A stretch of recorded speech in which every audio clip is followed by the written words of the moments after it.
अस्सलाम वालेकुम dear students, आज हमारा टॉपिक है कौमी आमदनी की पैमाइश के तरीके।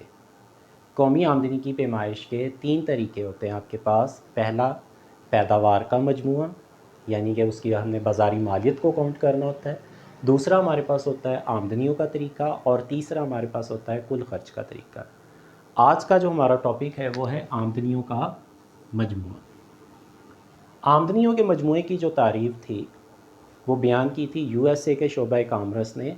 उनके मुताबिक जितने भी आपके आमलीन पैदाइश होते हैं, ज़मीन, मेहनत, सरमाया और तंजीम, अगर हम इन आमलीन पैदाइश के मुआवज़ों को इकट्ठा कर लेते हैं तो ये आपके पास कौमी आमदनी कहलाती है। तो अब इन आमलीन पैदाइश के जो मुआवजे हैं वो कौन कौन से हैं आपके पास? ज़मीन, मेहनत, सरमाया और तंजीम। अब ज़मीन को जो मुआवज़ा होगा वो क्या दिया जाएगा? लगान है आपके पास। मेहनत को जो मुआवज़ा दिया जाएगा वो उजरत है आपके पास। सरमाए को जो मुआवज़ा दिया जाएगा वो है सूद, और तंजीम को जो मुआवज़ा दिया जाएगा वो है आपके पास मुनाफा।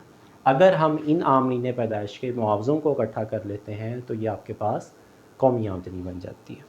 तो सबसे पहले डिस्कस करेंगे आप लगान को।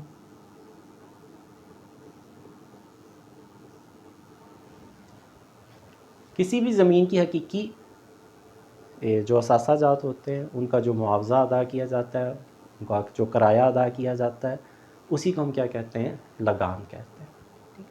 अगर हम लगान को इकट्ठा कर लें, उसके यानी कि मुआवज़ों को इकट्ठा कर लेंगे तो ये कौमी आमदनी में जाकर शामिल हो जाएगा। इसी तरह से जो मेहनत है, मेहनत का जो मुआवज़ा है वो आपके पास उजरत है। अब उजरत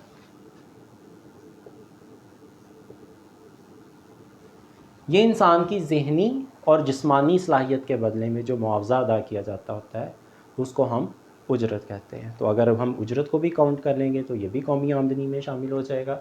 और थर्ड है आपके पास सरमाया है। अब ये जो सरमाया होता है, यानी कि जो सरमायाकारी लोग करते हैं, इसके बदले में इनको जो अदा किया जाता है वो सूद होता है।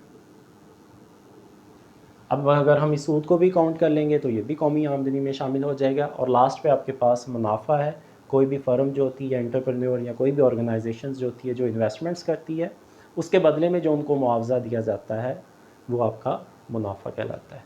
अगर हम इन मुनाफों को भी काउंट कर लेंगे तो ये आपके पास कौमी आमदनी बन जाती है। तो इसका फार्मूला आपके पास बनता है y = लगान, रेंट, और उजरत को हम वेजिस कहते हैं, सूद को इंटरेस्ट आई से ज़ाहिर करेंगे, और मुनाफा को हम पाई से ज़ाहिर करते हैं।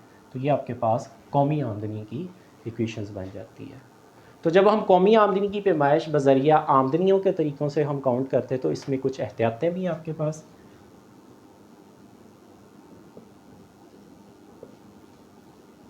एहतियातों में सबसे पहले आ जाता है इंतकाली अदायगी। इंतकाली अदायगी ऐसी अदायगियाँ होती हैं जो बग़ैर काम किए के मुआवज़ा दिया जाता है। इसमें तोहफ़ा होता है, इमदाद होती है, आपके पास खैरात होती है। इन सारी अदायगियों को हम इंतकाली अदायगी कहते हैं। तो इंतकाली अदायगी जो होती है उसको हम कौमी आमदनी में शामिल नहीं कहते। और सेकंड एहतियात ये होती है कि ये जो आपकी गैर कानूनी वसूलियाँ होती हैं जैसे रिश्वत वगैरह, इसको भी हम कौमी आमदनी में शामिल नहीं करेंगे। तो कौमी आमदनी की पैमाइश के तरीक़ों में आमदनियों के मजमूए के बाद है आपके पास कुल खर्च का तरीका।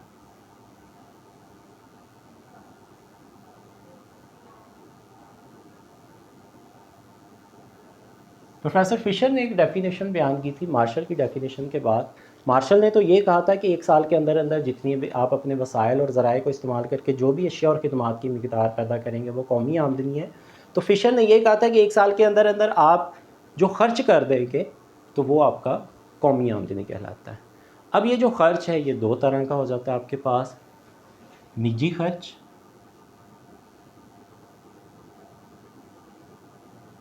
और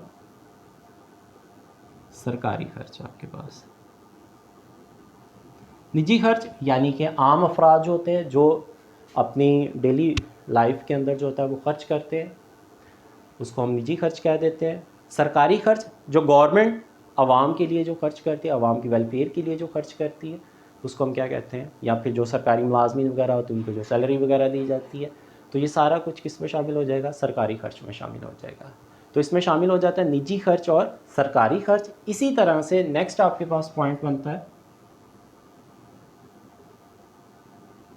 نجی سرمایہ کاری